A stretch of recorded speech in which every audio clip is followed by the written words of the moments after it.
Bonjour à tous, c'est Gromy. Alors aujourd'hui, je voudrais revenir sur un point assez important, qui est le concept de valeur. Et pas pour expliquer comment ça fonctionne, mais pour expliquer pourquoi c'est important. Et pourquoi tiens absolument à d'abord présenter les valeurs avant de présenter la couleur dans une image. Et bien tout simplement parce que les valeurs c'est plus important. Et quand on a compris ça, les couleurs après, je dis pas que c'est un problème secondaire et que c'est facile, mais on a déjà déblayé une grosse partie du chemin.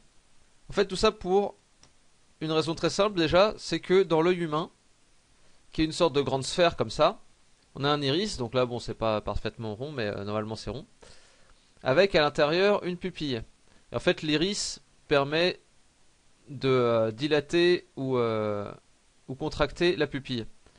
Donc vous savez bien que la pupille grandit ou rétrécit suivant le niveau d'éclairage. S'il y a beaucoup de lumière, la pupille va se réduire pour laisser passer peu de lumière dans l'œil et éviter de nous aveugler. Et s'il y a peu de lumière, la pupille va s'agrandir, va se dilater pour laisser rentrer plus de lumière et essayer d'y voir quelque chose. Ça c'est la biologie basique de l'œil. Et donc à l'intérieur de l'œil, il y a différentes cellules qui vont être réceptives à la lumière. Il y a les bâtonnets, ce qu'on appelle les bâtonnets parce qu'ils ont des formes de bâtonnets tout bêtement, et les cônes, qu'on appelle comme ça parce qu'ils ont des formes de cônes, évidemment. Et donc ces deux cellules captent des éléments différents de la lumière. Les bâtonnets, eux, ils vont capter les valeurs, donc l'intensité de la lumière, si c'est sombre ou si c'est clair. S'il y a beaucoup de lumière qui rentre, ils vont traduire ça par du lumineux, du clair, et s'il y a peu de lumière qui rentre, ils vont traduire ça par du sombre. Les cônes, quant à eux, captent les couleurs. Donc je rentre pas dans le détail sur la façon dont les cônes perçoivent la couleur, parce que ce qui nous intéresse pour l'instant c'est les bâtonnets. Et donc en fait sur le nombre de cellules qu'il y a au fond de l'œil, 95% c'est des bâtonnets. Donc on perçoit principalement les valeurs en priorité, et il y a un petit peu de cônes, il y a 5% de cônes au milieu de tout ça, qui vont aider à déterminer les couleurs. Donc déjà rien qu'à ce point de vue là, on voit que les valeurs ont plus d'importance dans l'œil que les couleurs. Et tout ça pour une raison assez simple que je vais vous exposer maintenant. Donc voilà une photo, donc qui est en couleur et en valeur évidemment.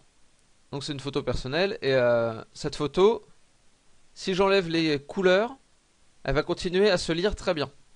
Vous voyez là on est en noir et blanc, j'ai complètement désaturé et malgré tout on comprend très très bien ce qui se passe.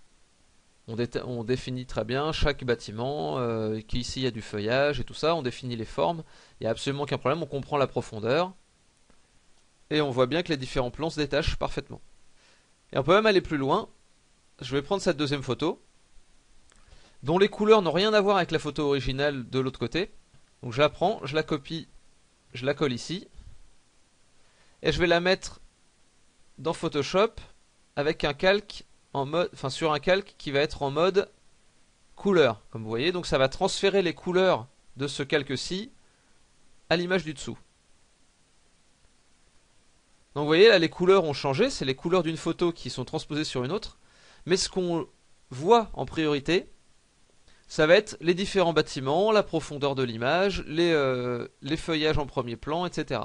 On comprend encore très très bien ce qui se passe, alors que les couleurs sont complètement différentes des couleurs d'origine. Là on voit des formes qui sont définies par les couleurs dans le fond.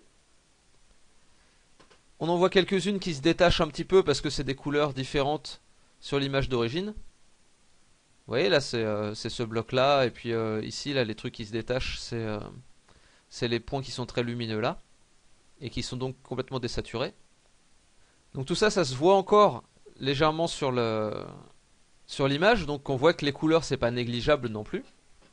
Mais ça passe quand même en second plan après les valeurs, après tout ce qu'on définit, tout ce qui est défini par les valeurs dans l'image. Donc on comprend encore très très bien l'image, on voit juste quelques petits éléments qui déconnent par rapport à l'image actuelle. Sinon ça pourrait être juste une image en couleur sépia. Donc vous voyez pourquoi je veux d'abord enseigner les valeurs en priorité, parce qu'une fois qu'on a une image qui marche en valeur, les couleurs c'est plus vraiment un problème parce que l'image va se lire de toute façon. Si on réussit à avoir des bonnes valeurs dans une image, les couleurs vont apporter un plus, quelque chose de plus crédible, des informations sur les matières, des informations sur l'ambiance, etc. Mais en tant que tel, une image dont les valeurs sont réussies va être difficile à rater au niveau des couleurs. Donc c'est pour ça que je préfère commencer par les valeurs. Donc j'espère que ça vous aura éclairé sur certains points. J'espère que cette vidéo vous aura été utile. Je vous dirai à demain pour une prochaine vidéo. Passez une bonne journée et dessinez bien. Allez, salut!